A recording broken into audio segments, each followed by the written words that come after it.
చరిత్ర గల పార్టీ అని చెప్పుకోవడం కాదు. సిగ్గు శరము ఉంటే ఈ యొక్క బడుగు బలహీన వర్గాలకు ఏం చేశారో బహిరంగ చర్చకి రమ్మని ఆర్ కృష్ణయ్య గారే కాదు మేము కూడా ఈ రాష్ట్రం నుంచి డిమాండ్ చేస్తూ ఉన్నాం. మరి అదే విధంగా గత పాలకులు చేసినటువంటి చిన్న పొరపాటు, మరి 18,000 మంది మరి ప్రజాప్రతినిధులుగా ముందుకెళ్ళలేనటువంటి పరిస్థితి. సుప్రీంకోర్టు ఆదేశానుసారం ఎస్సీలకు 14, ఎస్టీలకు 7% ఇచ్చి బీసీలకు 24% తోటి రిజర్వేషన్లు సరిపెట్టారు. అప్పటి వరకు 34% ఉన్నటువంటి రిజర్వేషన్లు మరి ఏ రోజున 24% చేసే హక్కు మీకు ఎవరిచ్చారు? మిమ్మల్ని గెలిపించడమే మేము చేసిన తప్ప, మిమ్మల్ని అందరం ఎక్కించడమే మేము చేసినటువంటి తప్ప? ఒక్కసారి ఆలోచన చేసుకోండి ప్రతిపక్ష నాయకులారా. మేము మిమ్మల్ని ఏమి డిమాండ్ చేయట్లా, కమాండింగ్ చేయట్లా. మా హక్కులు ఏవైతే ఉన్నాయో తుంగలో తొక్కేటటువంటి అధికారం మీకు ఎవరిచ్చారని మేము సూటిగా ప్రశ్నిస్తూ ఉన్నాం. ఈ రోజున ఆ 10% రిజర్వేషన్ల వల్ల మీరు ఉన్నత వర్గాల్లో ఉన్నటువంటి ఈడబ్ల్యూఎస్ అని చెప్పేసి వాళ్ళకి అర్ధరాత్రిగా మీరు జీవో పాస్ చేసి వాళ్ళకి 10% రిజర్వేషన్లు ఇచ్చారే.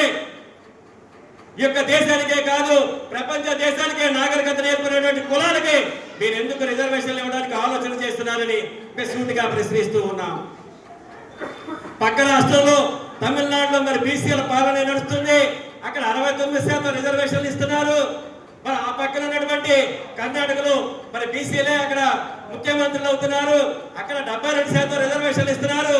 మరి ఈ పక్కకి వెళ్తే బీహార్లో మరి బీసీలే అక్కడ రాజ్యాలు వెళ్తున్నారు. అక్కడ 80% రిజర్వేషన్లు ఇస్తున్నారు. వాళ్ళకి లేనటువంటి అడ్డం ఈ తెలుగు రాష్ట్రాల్లో మరి యొక్క అగ్రకుల పార్టీలకు ఎందుకు వస్తుందని ఈ సమావేశం ద్వారా మేము ప్రశ్నిస్తూ ఉన్నాం.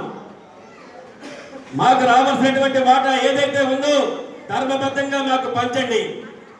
ఒక కుటుంబంలో ఒక పెద్దన్న ఉంటే తమ్ముళ్ళకు కూడా ఏదైతే వాటా ఉందో అదే వాటా సమానంగా పంచాలి.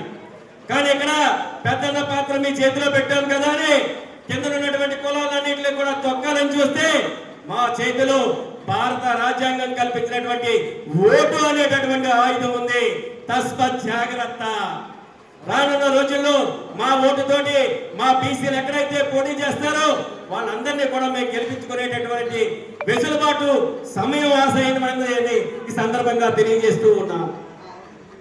ముఖ్యంగా ఈ యొక్క రాష్ట్రంలో మరి ఉన్నటువంటి కూటమి ప్రభుత్వం ఇచ్చినటువంటి హామీలన్నీ కూడా అమలు చేయాలని మరి విజ్ఞప్తి చేస్తూ మరి అదే విధంగా రానున్న రోజుల్లో ఈ యొక్క ఆర్ కృష్ణయ్య జాతీయ బీసీ సంక్షేమ సంఘంలో ఎవరైనా సరే ముందుకొచ్చి మేము మరి బాధ్యతలు నిర్వర్తిస్తామంటే మీకు అప్పగించడానికి మేము కూడా సిద్ధంగా ఉన్నామని తెలియజేసుకుంటూ మరి ఈ రోజున ఇక్కడికి ఇచ్చేసినటువంటి పెద్దలందరికీ ధన్యవాదాలు తెలియజేసుకుంటూ మరి ఇప్పుడు ఈ యొక్క పట్టణంలో నూతనంగా ఏర్పాటైనటువంటి ట్రస్ట్ బోర్డు సభ్యులందరికీ కూడా మరి సన్మాన కార్యక్రమం ఉంది.